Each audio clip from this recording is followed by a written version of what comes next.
एक राजा ने अपने सैनिकों को मार्ग के बीच में एक चट्टान रखने के लिए कहा। चट्टान को बीच मार्ग में रखवाकर राजा ने अपने सैनिकों से छुपकर उस चट्टान पर नजर रखने के लिए कहा कि देखना उस चट्टान को रास्ते से कौन हटाता है। लोग उस जगह पर आते रहे और जाते रहे, लेकिन किसी ने भी उस चट्टान को रास्ते से हटाने की कोशिश नहीं की।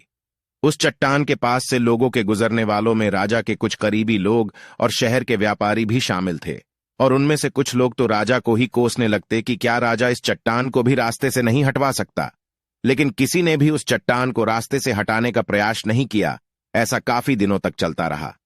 एक दिन एक किसान अपनी सब्जियों के साथ उधर से गुजर रहा था। उसने चट्टान को रास्ते में देखा और सोचा कि सबको इस चट्टान की वजह से कितनी तकलीफ हो रही है।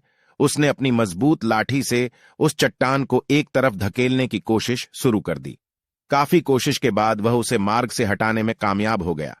चट्टान रास्ते से हटाने के बाद किसान अपनी सब्जियों को उठाकर जाने ही वाला था कि अचानक उसकी नजर एक पोटली पर गई, जो ठीक उसी जगह रखी थी जहां से उसने वह चट्टान हटाए थे। उसने उस पोटली को खोलकर देखा तो उसमें सोने के कई सिक्के थे, और उन सिक्कों के साथ राजा का एक संदेश भी था, जिसमें लिखा था कि ये सोने के सिक्के उनके लिए है जो इस चट्टान को रास्ते से हटाएगा। दोस्तों, बिल्कुल ठीक इसी तरह हम सबके लाइफ में भी कई परेशानियां आती है। कुछ लोग उन परेशानियों से बचकर निकल जाते हैं और कुछ रास्ता बदल देते हैं, और चंद लोग ठान लेते हैं उन परेशानियों का हल निकाल लेने की, और ऐसे ही लोग मुश्किलों में संभावनाएं और संभावनाओं में छिपे अवसर खोज लेते हैं।